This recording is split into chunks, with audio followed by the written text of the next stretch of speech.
Okay students, class 9 आज आपको मैंने ये बताना है कि आज का टॉपिक आपका इस पूरे चैप्टर का सबसे इंटरेस्टिंग टॉपिक होगा। I can bet on it. और बहुत मज़े का टॉपिक है आज का। And today you know that is 29th of June 2020 and class there is Monday. So आज मंडे मॉर्निंग के लिहाज से एक तो वेलकम मैं करता हूँ आपको, और दूसरा ये है welcome to the new week. और फिर अब उसमें हम जो पढ़ने लगे हैं तो जो सबसे पहला टॉपिक है दैट इज डिटर्मिनेंट। नई चीज़ है determinant. What is this determinant? ठीक है, मैथ्स के लिहाज से ये डिटर्मिनेंट क्या चीज़ है ज़रा देखते हैं। अगर एक कोई भी मैट्रिक्स है लाइक 1 2 3 4, ठीक है, 2x2 ऑर्डर की एक मैट्रिक्स है और आपने इसका डिटर्मिनेंट निकालना। सबसे पहली बात, डिटर्मिनेंट हमेशा स्क्वायर मैट्रिक्स का निकलता है।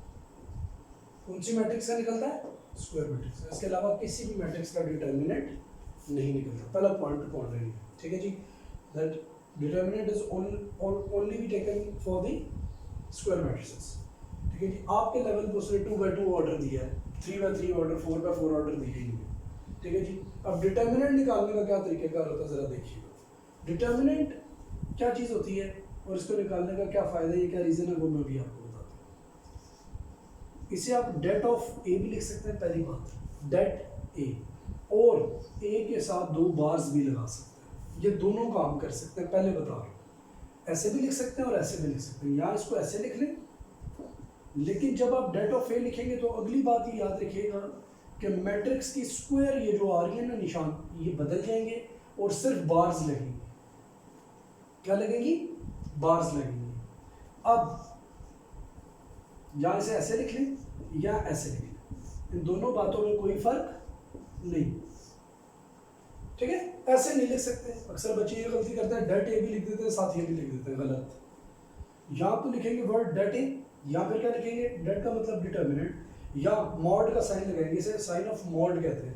ठीक है जी, वो भी ये डिटर्मिनेंट मॉड ही होता है। डिटर्मिनेंट का दूसरा जो नाम है वो भी याद रखिएगा, इसे मॉड भी कहते हैं। अक्सर लोग कह रहे थे यार मॉड निकालो इसका, इस मैट्रिक्स को मॉड निकालो। तो mod basically, mod and determinant both are same.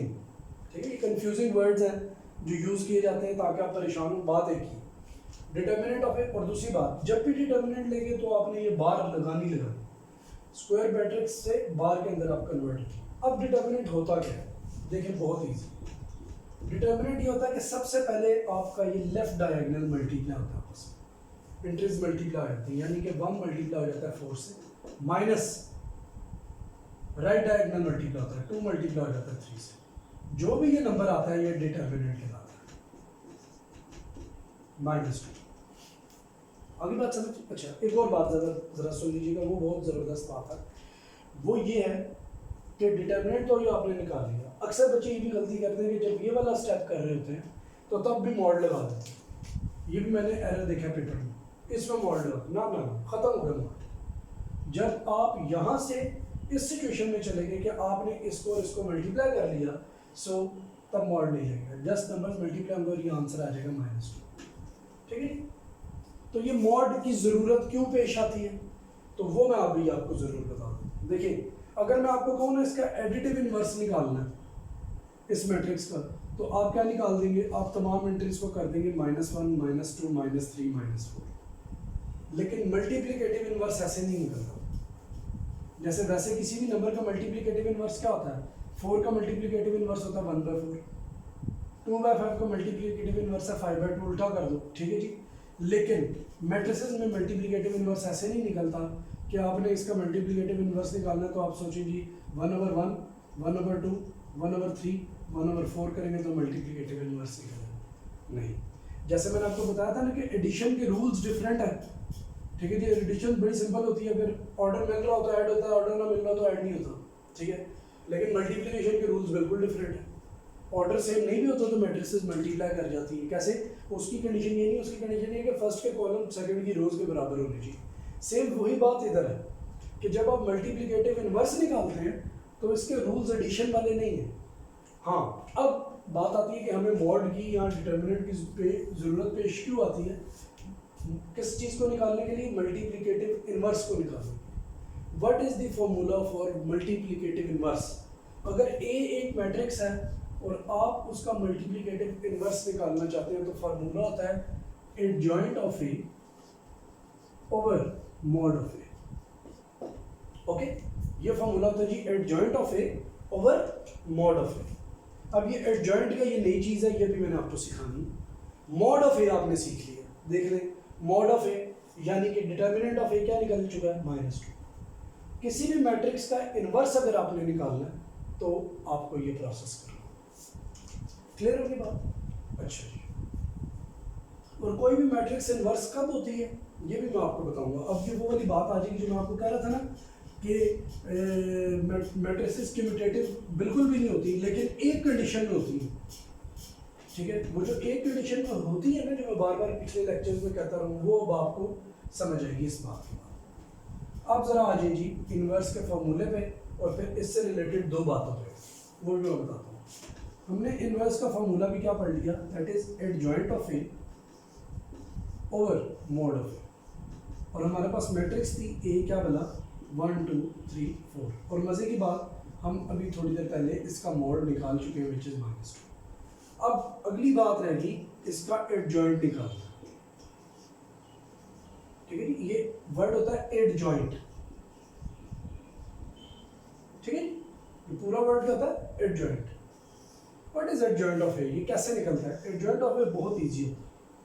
Adjoint of ए में हम कुछ ऐसा काम करते हैं कि मैट्रिक्स चेंज हो जाती है, अपने आप को अपनी शेप को बदलती है, लेकिन इस तरह के डिटर्मिनेंट में फर्क ना पड़े।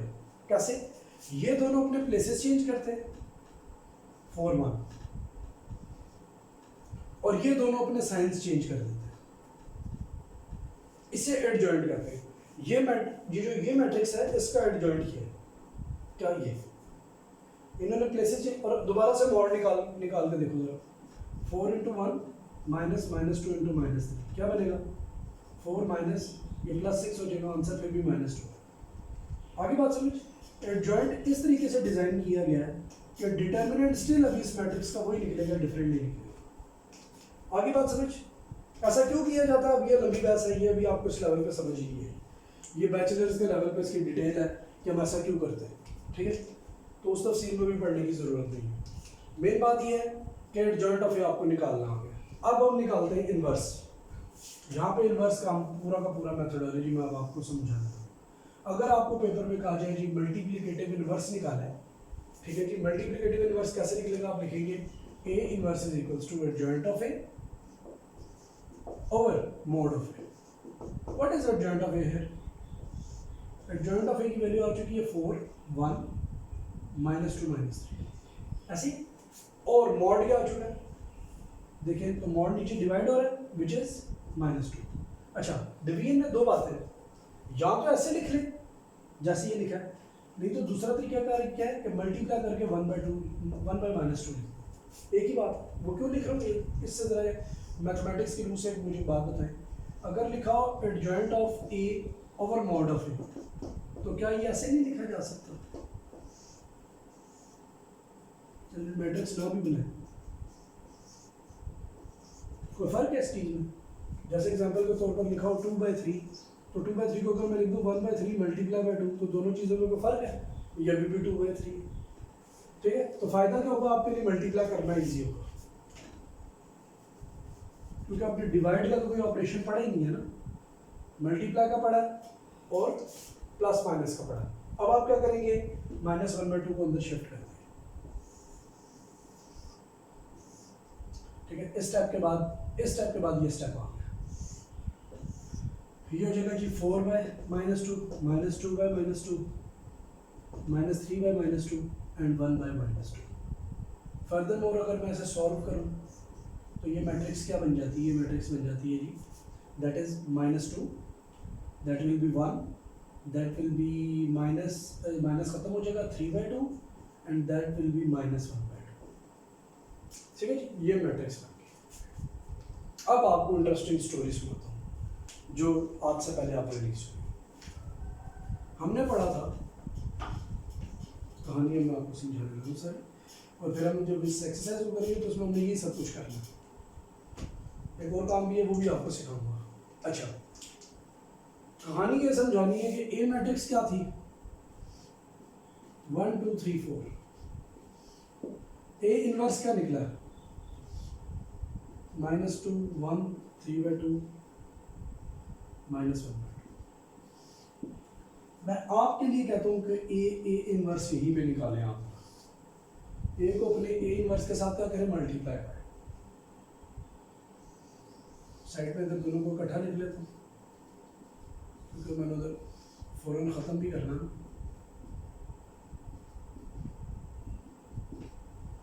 अच्छा, मल्टीप्लाई करते हैं, ये सब मल्टीप्लाई होगा -2, ये सब मल्टीप्लाई हो जाएगा +2 × 3/2। यहाँ क्या होगा जी, 1 multiply by 1 +2 × -1/2, 3 multiply by -2 +4 multiply by 3/2, 3 multiply by 1 +4 multiply by -1/2। Okay, solve it. बड़े मजे की बात है, 2 2 से कट गया, -2 + 3 1, ये 2 2 से कट गया, 1 - 1 0, ये 4 से कट गया, यहाँ से आ गया जी -6 + 6 0, और ये देखिएगा ये क्या आ रहा है जी, ज़बरदस्त बात, 3, ये से कट गया 3 - 2 1। ये बात आपको इसलिए बताना जरूरी है क्योंकि एक पॉइंट हुआ है जो मैं पिछली एक्सरसाइज में आपको बारहा कहता रहा हूँ कि कुछ चीज़ें आपको मैं बाद में समझाऊंगा कम्यूटेटिव प्रॉपर्टी से रिलेटेड। हमने कम्यूटेटिव प्रॉपर्टी को ऑब्जर्व किया था 1.4 में कि जब भी आप दो मैट्रिसेस का A मल्टीप्लाई बाय B और B मल्टीप्लाई A लेते हैं तो वो कभी भी सेम नहीं आता। क्वेश्चन नंबर 5 में हमने ये करके भी देखा था। अच्छा, पहले मैंने लिया जी A इनवर्स से मल्टीप्लाई किया, अब A इनवर्स को A से मल्टीप्लाई करें, ऑर्डर बदल दिया ना मैंने।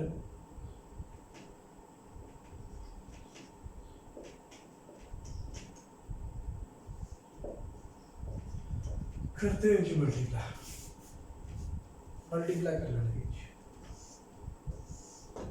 -2 + 1 -2 डायरेक्ट लिखूंगा, +3 -2 -4 +4, फिर 3/2 -3/2, फिर ये 2 2 से कटेगा 3 -2, क्योंकि 1/2 है ना, ये 4 से मल्टीप्लाई होगा तो 2 कर देगा। इसे मैं सॉल्व करूँ तो ये भी आ जाता है। बताओ ये तो दोनों मैट्रिसेस बराबर होगी, यानी ए इनवर्स कर ले या ए इनवर्स ए कर ले, दोनों का आंसर सेम आया, which is I2 identity matrix of order 2। ये आइडेंटिटी मैट्रिक्स ऑर्डर 2 की याद है मैंने आपको बताई थी। अब आपको बात क्या बता दी, साबित हुआ कि मैट्रिसेस में भी B A के बराबर होता है, लेकिन कब? सिर्फ एक कंडीशन है, when matrices are inverse of, कौन सा inverse? Multiplicative inverse of each other. और मजे की बात, जब आप मल्टीप्लिकेटिव इनवर्स निकालते हैं ना, इसका मल्टीप्लिकेटिव इनवर्स ये और इसका मल्टीप्लिकेटिव इनवर्स ये। अगर आपको ये मैट्रिक्स दी है तो उसका मल्टीप्लिकेटिव इनवर्स ये निकलेगा, देख लीजिएगा, और अगर आपको ये मैट्रिक्स दी है तो उसका ये निकलेगा। ठीक है जी। और मैंने आपको क्या कहा, ए बी बी ए के बराबर हो सकता है, कम्यूटेटिव प्रॉपर्टी होल्ड हो सकती है मैट्रिसेस में, लेकिन कब? सिर्फ एक ही कंडीशन है कि जब मल्टीप्लाई होने वाली दोनों मैट्रिसेस आपस में क्या होंगी? एक दूसरे का इनवर्स होंगी। तो ये भी एक बहुत बड़ी कंडीशन है कि अगर आपको दो मैट्रिक्स दी जाती हैं और उनका आंसर आइडेंटिटी मैट्रिक्स आ जाता है तो आप डायरेक्टली गैस कर लेंगे कि ये दोनों मैट्रिसेस एक दूसरे का क्या है? इनवर्स है। तो इस टॉपिक को पढ़ना बहुत ज़्यादा ज़रूरी था, समझना ज़रूरी था। स्टेप बाय स्टेप मैं दोबारा लेके चलता हूँ। सबसे पहले हमने डिटरमिनेंट निकालना सीखा, फिर हमने एडजॉइंट निकालना सीखा, फिर हमने फार्मूला पढ़ लिया कि इनवर्स ऑफ ए का फार्मूला होता है adjoint of A over mod of A, यानी डिटरमिनेंट ऑफ ए, और उसके अकॉर्डिंग हमने एक और मैट्रिक्स निकाल ली। अच्छा, डिटरमिनेंट में हम क्या करते हैं? सबसे पहले तो मॉड का साइन लगा देते हैं, मैट्रिक्स के स्क्वायर ब्रैकेट को हटा दें। अच्छा, दूसरी बात, उसमें क्या होता है जी, आपका राइट डायगोनल पहले लेफ्ट डायगोनल पहले मल्टीप्लाई होता है, फिर राइट होता है। यानी एग्जांपल के तौर पर there is a general matrix, जो कि मैट्रिक्स का नाम मैं लिख देता हूँ ABCD। एक जनरल मैट्रिक्स है ABCD, ए का मॉड क्या हो जाएगा, that will be first to write like this and then A will be multiply by D minus B will be multiply by C and we got certain answer. जो भी हमारे पास answer आ जाता है adjoint of ए में क्या होता है, general matrix में बता रहा हूँ कि अगर मैट्रिक्स वही लिखी है ए बी सी डी तो what is adjoint of A, generally बता रहा हूँ एडजॉइंट ऑफ ए क्या कहलाता है। एडजॉइंट ऑफ ए कहलाता है जी हम इन दोनों की पोजीशन बदल देते हैं और इन दोनों के साइन बदल देते हैं। और ये रीज़न आपकी बुक में नहीं बताई, जो मैंने आपको एक्स्ट्रा बता दी कि एडजॉइंट ऐसे डिज़ाइन किया जाता है कि अगर एडजॉइंट का भी डिटरमिनेंट निकाला जाए तो सेम आए जो मैट्रिक्स का आ रहा था। तो अब इन्वर्स निकालने का क्या फार्मूला होता है, इन्वर्स निकालने का फार्मूला होता है जी 1/mod of A multiply by adjoint of A. ये एडजॉइंट ऑफ ए के साथ क्या करता है जी, मल्टीप्लाई कर जाता है, ठीक है जी। तो अगर आप इधर भी देख लें जनरल फार्मूले में तो 1/AD माइनस BC और यहाँ पे क्या आ जाएगा, यहाँ पे आ जाएगा DA minus B minus C। लेकिन इतना कॉम्प्लेक्स होने की जरूरत नहीं है, हम इन प्रोसीजर्स को सॉल्व करके आगे जाते हैं, ठीक है। ये पढ़ लिया। अगली बात भी हमने पढ़ ली कि जब मैट्रिक्स अपने इन्वर्स के साथ मल्टीप्लाई होती है तो वो आइडेंटिटी आंसर देती है, और मजे की बात वो तब क्यूमुटेटिव भी हो जाती है। इन्वर्स के साथ अगर मल्टीप्लाई करें तो वो क्यूमुटेशन भी दे देती है, ये चीज़ भी हमने पढ़ी। हाँ, अब एक और पॉइंट रहता है आखिरी टॉपिक का, फिर उसके बाद हम एक्सरसाइज की तरफ चलेंगे। वो ये है कि एक मैट्रिक्स सिंगुलर भी होती है और नॉन सिंगुलर भी होती है। एक मैट्रिक्स क्या होती है जी, सिंगुलर या नॉन सिंगुलर होती है। इसका क्या मतलब, सिंगुलर मैट्रिक्स का डिटर्मिनेंट नहीं निकलता, यानी कि उसका डिटर्मिनेंट पॉसिबल ही नहीं है, मल्टीप्लिकेटिव इनवर्स उसका पॉसिबल ही नहीं है। नॉन सिंगुलर जो मैट्रिक्स होती है उसका डिटर्मिनेंट पॉसिबल होता है, ठीक है जी। ये एक नॉन सिंगुलर मैट्रिक्स है जो भी हमने पहले नहीं थी निकाली 1 2 3 4। तो सिंगुलर और नॉन सिंगुलर का क्या फर्क है वो जरा देख लीजिएगा। सिंगुलर उस मैट्रिक्स को कहते हैं, सिंगल से निकलेंगे, जिसका डिटर्मिनेंट 0 आ जाता है। जिसका डिटर्मिनेंट क्या आ जाता है, 0। आंसर डिटर्मिनेंट निकाला 0 आ गया। जैसे एग्जांपल के तौर पर मैं यहाँ पर एक की आवाज़ थी, इधर मैं एक मैट्रिक्स लिख देता हूँ 3 6 और यहाँ पे मैं लिख देता हूँ जनाब 4 3 3 6 है ना, 9 2 लिख देता हूँ। अब आप इसका तरह डिटर्मिनेंट निकालें, क्या निकलेगा 18 माइनस 18, आंसर क्या आ जाएगा 0। तो ये एक सिंगुलर मैट्रिक्स है, इसका डिटर्मिनेंट नहीं निकलता। अब आपके जहन में सवाल आ रहा होगा भाई सर क्यों नहीं निकलता डिटर्मिनेंट, आना चाहिए ना, क्या वजह है, उसकी वजह है देखिए 1/0 कैलकुलेटर में निकाले ना 1/0 तो आंसर आएगा इन्फिनिटी।